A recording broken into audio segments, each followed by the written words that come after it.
If you've figured out how to win an audition and get a probationary period with an orchestra, then congratulations. Well done. So now today we're going to talk about how you're going to keep that job. The bad news is that the easy part is winning the audition. Playing the job on a daily basis on a high level is a completely different animal. So we got to really talk about that now. I've divided it up into 4 different categories. We have workflow, deportment, social adaptation, performance. Stepping into a full-time job, especially, if you've never had one, if you're out of college and you're just getting your first job, is like somebody taking you out in a boat 100 miles offshore and then throwing you overboard and driving away. You're either going to sink or you're going to swim. My goal with this video is to transform you into either Michael Phelps or Katie Ledecky so you can get to shore and be okay.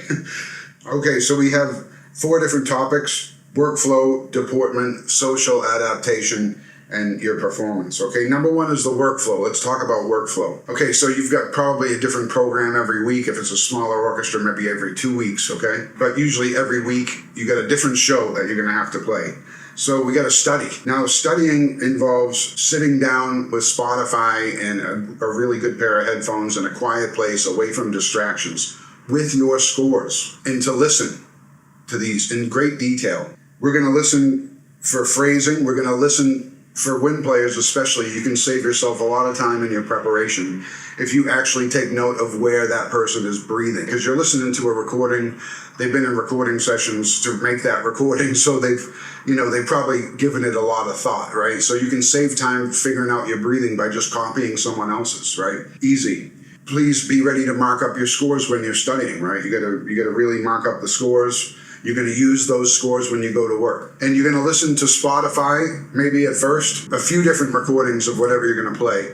And then you're going to transition to YouTube. And you're going to listen on YouTube, watching the performance as you're listening. It's always even better to see and hear rather than just to hear. But I think the initial study, just listening, is good. You can listen with your eyes closed. And again, you'll have your scores in front of you and you can mark up your scores. Now, the other thing about workflow is you're going to want to stay 2 to 3 weeks ahead in your workflow. So that means if you're doing Mahler 5 in 2 weeks, you're studying it 2 to 3 weeks ahead of time, like in great detail. And if it's your first performance of Mahler 5, I would recommend studying even earlier than that. But for basic, once you get into it, right? I mean, once you're at the stage where you've played a lot of these pieces before, I like to stay, I've been doing this 23 years, I like to stay about 2 to 3 weeks ahead.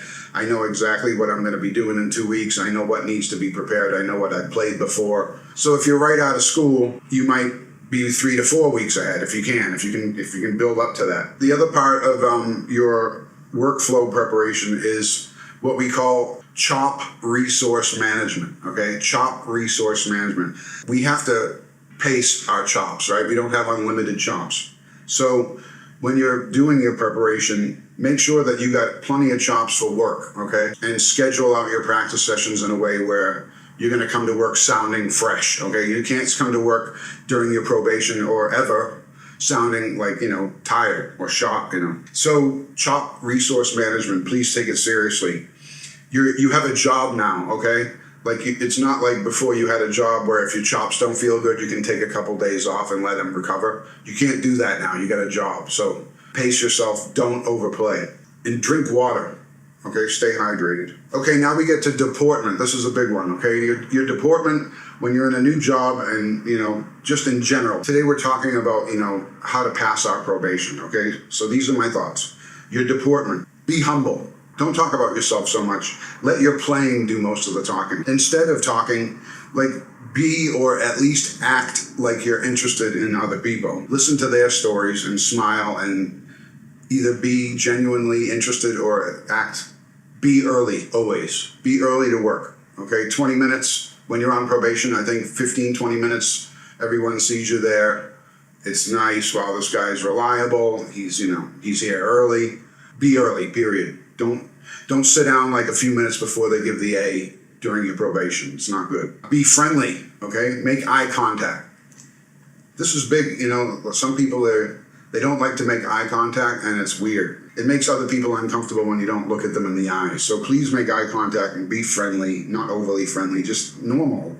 Ask for feedback from your colleagues, especially, people that are on your audition committee that will be reviewing you. Ask for feedback and be prepared to be responsive to that feedback. Now, I can give you an example. My first job was with the New Mexico Symphony Orchestra, okay? And I had a very long probation because I never played in a symphony orchestra before, and I was a professional brass quintet player, and I didn't know any of the repertoire, and I didn't know what my sound was supposed to be in the orchestra, any of that stuff. So I was basically starting from scratch. I had a ton of technique from playing quintet, but I had no clue how to play in an orchestra, really. So I was taking up a vacancy left by Doug Carlson, who's in the Minnesota Orchestra. He was principal trumpet in New Mexico, and he got the Minnesota job. So he took a year leave of absence from New Mexico, which is a standard practice in the States. You can take a leave until you pass your probation in your new job, and then you can officially resign from your old job. So that's kind of what happened with me. I went to New Mexico. Everybody was sure that Doug would get into Minnesota because he's an awesome player.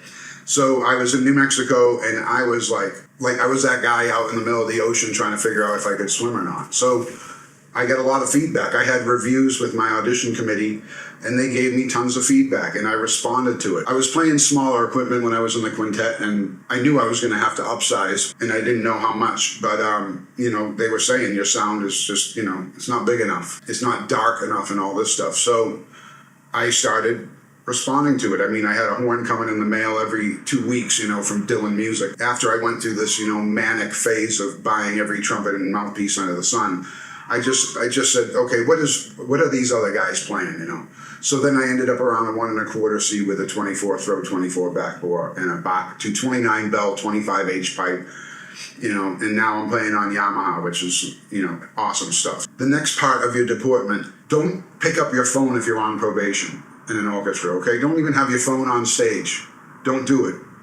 I mean, when you pass your probation, you see other, your colleagues are on the phone, then you can bring your phone on stage. Not until you pass. Another thing you can do is you can volunteer. You can make kind gestures like, hey, I'm going to the music store. Do you guys need anything? Or I'm going to run out and get lunch. Do you guys want anything? Or, just make it sound casual, not like, do you guys want lunch? Not like that. Just be normal. Dress, okay? Don't, come in, again, like when you're on probation, you have to observe the contractual language in the contract, how you're supposed to dress while you're in the concert hall, right? I mean, you can't come in shorts and a wife beater and flip-flops, dress conservative until you pass your probation. Don't date anyone in the orchestra, especially when you're on probation. Don't do that.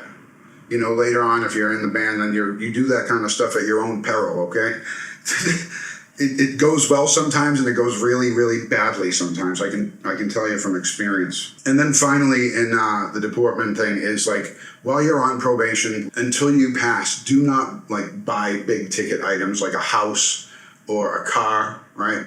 You don't want to roll into work in a BMW 2 weeks after you started your probation. Just use common sense with that stuff. The next thing is social adaptation, okay? So you're going to have to quickly assess the personalities of the orchestra and kind of size them up and make character judgments about them and adapt however necessary to be compatible with those personalities and those characters, period. You're going to have to figure that out, and you're going to have to get really good at that. You're going to have to become an expert at judging people's character, because time is of the essence, right? Your probation is like a temporary period, and then they're going to decide one way or the other if you're staying, right? And keeping the job, don't be confused about this either. Keeping the job will depend 51% on this, okay? It will depend 51% on your ability to be a good part of their community and fellowship in the orchestra, if you fit in socially. If you're weird and you're a great player, but you're weird and they don't like you for whatever reason, if you can't win people over, then you're done, man. You're not going to pass. And then we get to the last part, which is your performance, okay? I'll be honest with you. You got to play your ass off at all times. Every concert has to be amazing, okay? That comes down to your own practice regimen and your own work ethic and the way that you practice and prepare to have your A game ready. Again, you're going to have to figure this out because you're in a job now. You're playing new programs every week.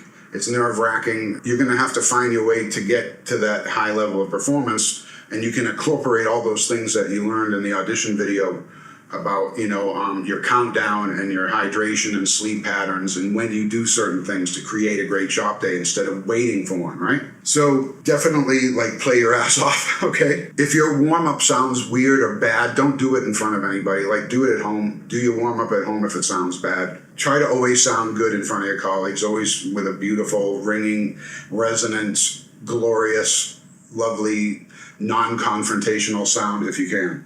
And then finally, in terms of your performance, right, don't overplay. I mean, playing loud, of course, you're playing Bruckner, Mahler, Strauss, okay? You gotta hit it. The way that I like to think about it is don't play more than 90% of your max, okay, during your probation.